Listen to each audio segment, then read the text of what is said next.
Many years ago, there lived two young men, Kunle and Sola. They lived together in a cramped one room apartment which they couldn't even afford to pay for. Their room looked and smelled like poverty itself as they shared a room with cockroaches and wild geckos. Every morning, they dusted their certificates and polished their CVs like a sacred treasures. Then they hit the street in search of jobs. Each place they visited gave them excuses on why they can't be employed. It is either because of their looks or because of their lack of experience. Now, wow, Kunle said to Shola one day after a long search and rejection. How are we supposed to have experience if we can't even get a job? Shola laughed bitterly. Such is life, bro. Now to the sell corn beside the road remain like this. And they both laughed, forgetting their sorrow for a moment. Back home, their reality greets them. Gary with granuts on good days, and on bad days, it's Gary without granuts. And when hunger bites harder, they fight over who drank more. Sometimes they beg for food in the neighborhood. Most market women who are already tired of their daily begging and buying on credit will all insult on them in Yoruba. Ẹ̀yin ọmọ aláìníṣẹ́ yìí, ẹ máa jọbẹ̀ lórí gbèsè lójoojúmọ́. You children of no responsibility, eating on credit every day. Most time they will walk away in shame, but sometimes they swallow the insult like over swallowing garri with pride. Their landlord, a very big-bellied man, in his late 60s, is their worst nightmare. He yells daily, banging their door loudly.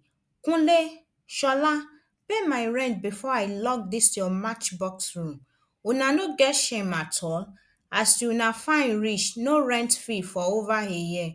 I'm giving you till the end of this month. If you can't pay, then you should move your things and go live under the bridge. The two jobless men are always short of words because they ran out of daily excuses. As they sat outside their room discussing their stagnant life, an idea struck Shola's mind. He suddenly paused and turned to Kunle. Why don't we try spiritual methods? Kunle raised an eyebrow. You mean we should visit a pastor? Shola touched his forehead with his palm, pretending to wipe away imaginary sweat. Frustrated, he shouted, Babalawo! Kunle quickly covered his mouth to prevent neighbors from hearing them. Jọ̀ọ́ mi ò fẹ́ wàhálà o. I don't want a problem, please, he said, but Shola assured him there will be no problem at all. The next day, they dressed up in their best outfits to Shola's hometown, where a well-known juju man resided. When they got to the hut described to them by some villagers, they met an old man looking so tattered with tired eyes. He welcomed them warmly as they made their way into the hut. Have your seats, my son. I can see you came for a quick success. The two men stared at each other. They were shocked because they hadn't even said a word. He must be so powerful, Kunle whispered to Shola, who nodded in agreement. The herbalist told them to open their left palm, said some words they couldn't understand in a strange language, and closed them. Then he looked straight into their worried eyes.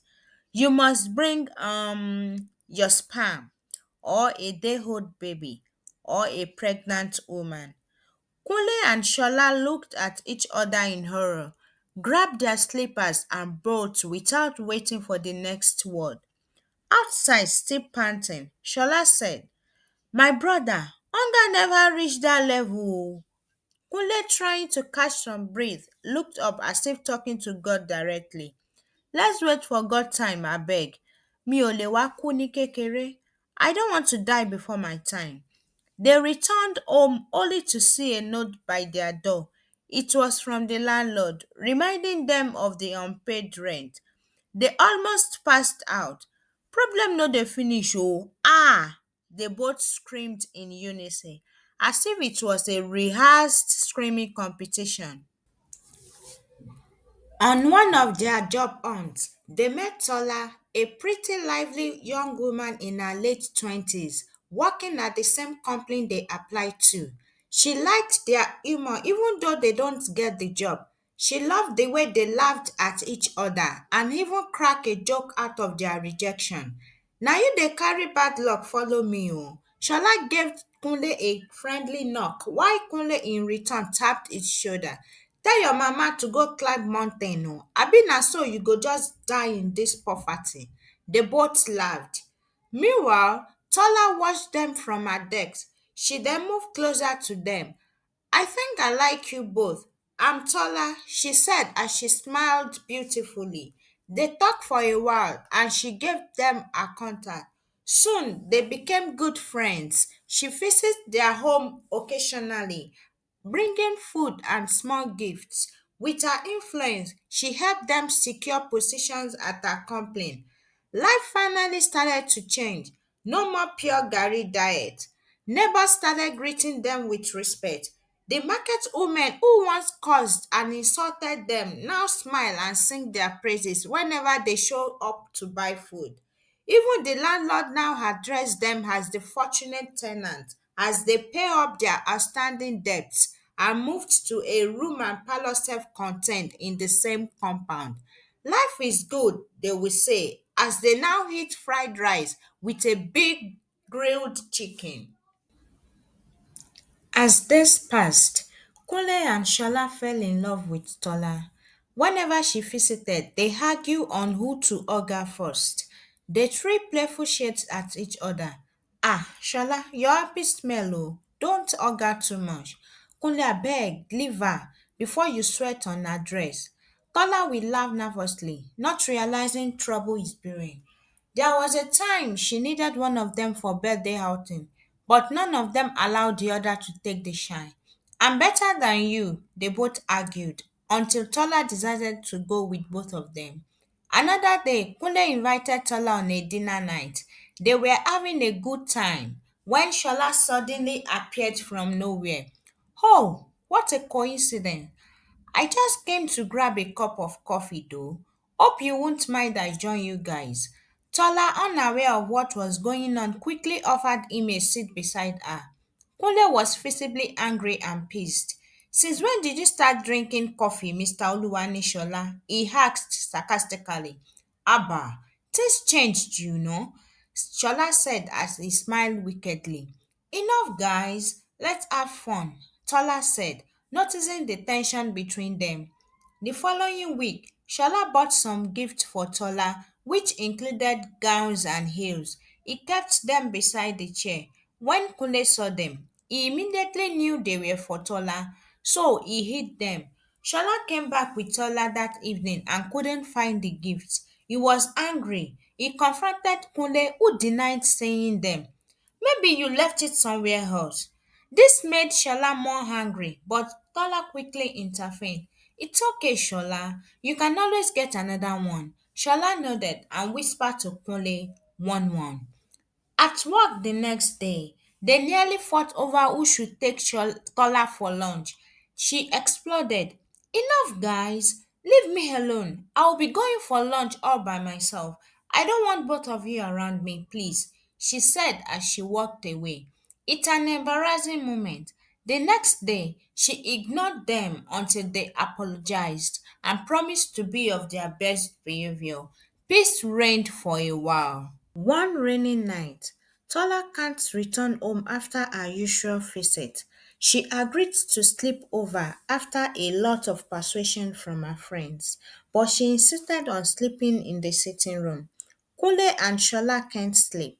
They kept sneaking to check on her. At midnight, they bumped heads in the dark and screamed. Kunle suddenly screamed, "Yeah, my score!" Shola also shouted, "Ode, what are you doing here?" Tola woke up from her sleep, confused. She asked what just happened. The men stammered excuses, but she shook her head in disappointment. When exactly will you guys grow up? She asked them, but none of them replied. Things got worse between the two men. Their obsession with Tola made them bitter towards each other. Shola secretly plotted against Kunle, setting him up at work. Their boss fired Kunle for carelessness. Kunle returned home devastated. Tola comforted him, but Shola watched jealously. That night, Kunle overheard Shola on the phone. Yes, sir. Don't worry. Kunle won't disturb us again. Tola will see I'm the better man. Kunle's eyes burned with betrayal, so he decided to take revenge. He planned with some area boys to kidnap and beat Shola up mercilessly. Shola returned home with a swollen head and broken hand. Kunle confronted Shola for making him lose his job. He told him the beating he received was just a tip of the iceberg. They fought until Tola arrived with a man and demanded answers. Kunle told her how Shola set him up at work. Shola also explained how Kunle sent area boys to beat him up. Tola was so horrified. I thought you guys were smart, but it turned out you're both stupid. I actually regret the day I met with you.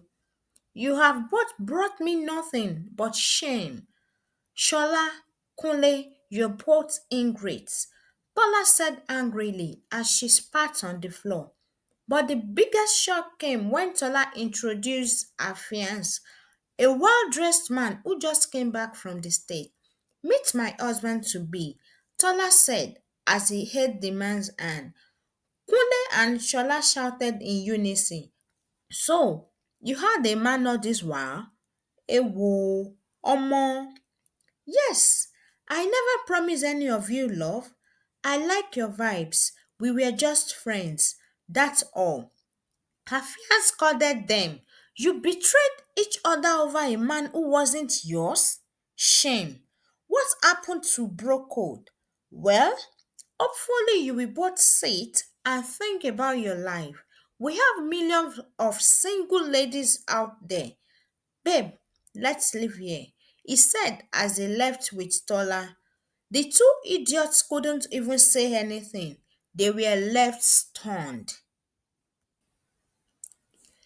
It's been 4 months since Tola left. Kunle and Shola are now back to square one. They have no job anymore and they have already spent their savings. One day, as they were discussing their mistakes, the landlord's voice interrupted. If una no pay rent today, I go shame una inside. You should have stayed in your matchbox room. Make better people rent my room and parlour self-contained. Kunle sighed. We really disgraced ourselves. Shola nodded. No more fighting over women. They toast with cups of gari and pour it on their heads playfully. The next morning felt different. They decided to focus on themselves, polish their CVs again, and hit the street with a new determination. After weeks of effort, they got an offer at an oil company in another state through an old friend. Both celebrated like they won a lottery. Even the landlord was shocked when they waved job letters at him. Ah, hey, my boys don't hammer, but I beg, remember rent too. At sunset, Kunle and Shola sip cold soft drinks outside their room, bump fist and laugh. After hunger, heartbreak, and plenty of gbasgbos, Kunle and Shola finally choose peace and progress. In this life, love fits wait oh, but destiny never misses its timing. The end. Or maybe the beginning. Hi, sweethearts. Thank you so much for watching my story today. I really appreciate every single one of you. If you loved it, smash that like button, share it with your friends and family, and don't forget to subscribe so as to support me. I also want to hear from you. So please drop a comment below and tell me what you think or which story you want next. Thanks again for being part of this journey. See you in my next story. I love you. Bye.